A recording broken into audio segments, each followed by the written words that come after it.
9ই August 2024 থেকে 9ই August 2025 একটা বছর কেটে গেল, অভয়া বিচার পেল না। হ্যাঁ, যদিও শিয়ালদহ আদালতের পক্ষ থেকে সঞ্জয় রায়কে দোষী সাব্যস্ত করে সাজা শুনিয়ে দেওয়া হয়েছে, কিন্তু অভয়ার পরিবার কিংবা আন্দোলনকারীদের পক্ষ থেকে একটা বিষয় বারবার বলা হচ্ছে যে সঞ্জয় রায় একা এই ঘটনায় জড়িত থাকতে পারে না, প্রকৃত দোষীরা এখনো পর্দার আড়ালেই রয়েছে। এবং অভয়ার পরিবারের পক্ষ থেকে এই ঘটনার পুনর্তদন্ত চেয়ে কলকাতা হাইকোর্টে আবেদন করা হয়েছে, সেই মামলা এখনো চলছে। কিন্তু এই এক বছর পূরণ যে হচ্ছে তাতে আমরা লক্ষ্য করলাম যে পশ্চিমবঙ্গের বঙ্গ রাজনীতির এখন যে অঙ্গ তা হলো বিভাজন বিভাজন বিভাজন। সেই বিভাজনের রেখা এই প্রতিবাদের ক্ষেত্রে আমরা কিন্তু দেখতে পেলাম। একদিকে অভয়ার বাবা মা যোগ দিলেন নবান্ন অভিযানে, উল্টো দিকে আন্দোলনকারী জুনিয়র ডাক্তাররা আগের দিন রাত দখল করলেন, বা অভয়া মঞ্চ ডাক দিল কালীঘাট অভিযানের, কালীঘাট চলো। এবার এই নবান্ন অভিযান নিয়ে বলতে গেলে প্রথমেই বলতে হয় যে এই নবান্ন অভিযানে অভয়ার বাবা মা সকলকে যোগ দিতে আহ্বান জানিয়েছিলেন, কিন্তু আন্দোলনকারী জুনিয়র ডাক্তার কিংবা অভয়া মঞ্চের প্রতিনিধিরা এই যে নবান্ন অভিযান তাতে যোগ দেননি। তার একটাই কারণ, তারা বলেছেন যে যেখানে শুভেন্দু অধিকারী প্রথমে বলে দিচ্ছেন যে অমুক দিনে আপনারা নবান্ন অভিযান ডাকুন, সেখানে আমরা সকলে যোগ দেব, এবং তারপরে কার্যত অভয়ের বাবা মা নবান্ন অভিযান ডাকছেন, অর্থাৎ কোথাও গিয়ে একটা শুভেন্দু অধিকারীর পরামর্শে এই নবান্ন অভিযান ডাকা হচ্ছে, সেখানে তারা যেতে পারবেন না।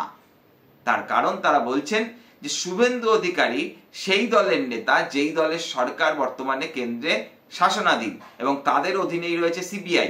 গত এক বছর ধরে সিবিআই তদন্তের নামে কি করেছে সেটা আমাদের সকলেরই কম বেশি জানা, এবং সিবিআই এর বিরুদ্ধে সেটিং এরও অভিযোগ উঠছে। সেখানে কিভাবে সেই একই দলের নেতার সঙ্গে একসাথে তারা মিছিলে হাঁটবেন? এক্ষেত্রে বলতে হয় অভয়ার বাবা মা অভিভাবকেরা যে কথা বলছেন সেখানে কিন্তু খানিকটা বৈপরীত্য লক্ষ্য করা যাচ্ছে।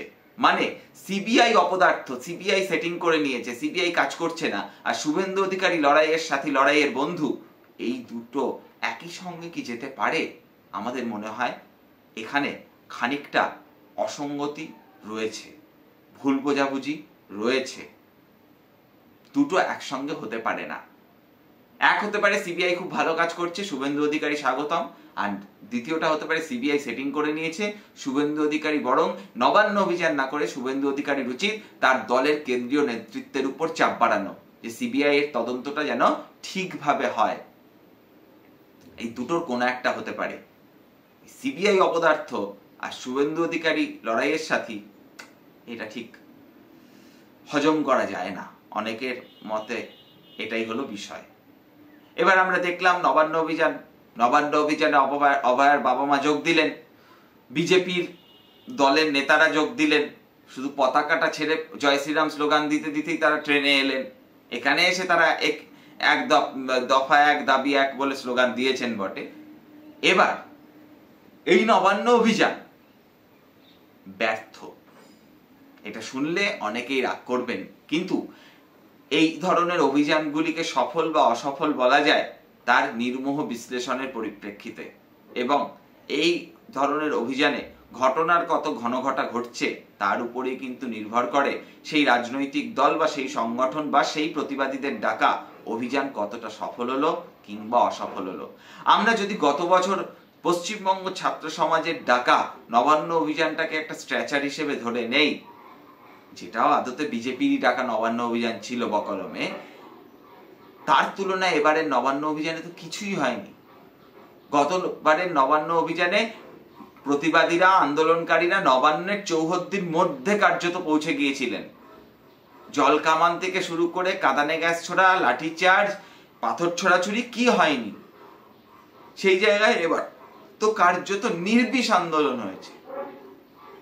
কেবলমাত্র ওই পার্ক স্ট্রিটের লাঠিচার্জটুকু ছাড়া। আপনি বলতে পারেন অভয়ার মা আহত হয়েছেন, সেটা অত্যন্ত দুঃখজনক, সেটা অত্যন্ত দুঃখজনক, অনভিপ্রেত। কিন্তু বাকি যে নেতা নেত্রীরা গিয়েছিলেন তারা নবান্ন চলো ডাক দিয়ে পার্ক স্ট্রিটে বসেই অবস্থান করতে শুরু করলেন, এটা অত্যন্ত হাস্যস্কর। হাস্যস্পদ। এটা গেল নবান্ন অভিযানের দিক। আবার উল্টো দিকে কালীঘাট চলো, কালীঘাট চলো ডাক দিয়েছিলেন অভয় মঞ্চ, আর সেই অভয় মঞ্চের ডাকে পরিষ্কারভাবে বামেরা একটা জমায়েত করে দিয়েছিল।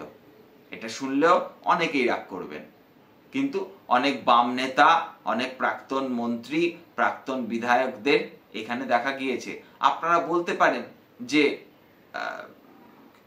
এটা তো মানুষজন প্রতিবাদী হিসেবে আসতেই পারে, কিন্তু অভয়া মঞ্চের সঙ্গে যেসব গণসংগঠনগুলো যুক্ত তাদের মধ্যে অনেকগুলোই সিপিএম এর গণসংগঠন হিসেবেই পরিচিত। এমনকি কোনো কোনো অত্যুৎসাহী প্রতিবাদী তো তাদের সংগঠনে প্ল্যাকার্ড নিয়ে চলে এসেছেন। এআইসিসিটিউর প্ল্যাকার্ড দেখা গেছে। এদেরকে আর কি বলার আছে। তবে কালীঘাট চলো ডাক দিয়ে কার্যত যেটা হয়েছে, পর্বতে মুশিক প্রসব ছাড়া আর কিচ্ছু হয়নি। মানুষজনকে উৎসাহ উদ্দীপনায় জাগিয়ে নিয়ে এসে শেষ পর্যন্ত ওই পুলিশের ব্যারিকেড আর লাঠিধারী পুলিশ দেখে কেন যে এই নেতৃত্বরা শান্তিপূর্ণ প্রতিবাদের বাণী শোনালেন, মানুষজনকে হতাশ করলেন, তার কোনো ব্যাখ্যা নেই। তাহলে প্রথমেই বলতে পারতেন যে আপনি হাজরা মোড়ে সমাবেশ করবেন, কারণ এটা অত্যন্ত হাস্যকর যে আপনি জানতেন না যে পুলিশ আপনাকে বাধা দেবে বা ব্যারিকেড করে আটকে দেবে। আপনারা কি ভেবেছিলেন পুলিশ রসগোল্লা খাইয়ে আমন্ত্রণ করে আপনাদের কালীঘাট নিয়ে যাবে? পুলিশ তো ব্যারিকেড করবেই, পুলিশ তার কাজ করেছে, কিন্তু আপনারা আন্দোলনকারী বা প্রতিবাদী হিসেবে আপনাদের কাজ করতে পারেননি। আপনাদের উচিত ছিল, যদি সত্যিকারেরই মানুষজনকে হতাশ না করতে চাইতেন, অন্তত কিছু পারুন চাই না পারুন ওই ব্যারিকেডটা ধরে একবার একটু ধাক্কা দেওয়া, একবার একটু ঝাঁকানো। তা আপনারা করেননি। আপনারা কি করেছেন? একটা অস্থায়ী মঞ্চ তৈরি করেছেন। মঞ্চ তৈরি করে সেখানে নাটকের বই প্রকাশ থেকে শুরু করে যাবতীয় যে যা পেরেছেন মঞ্চে উঠে গিয়েছেন। অনেকে বলতে পারেন এর লাভ কি?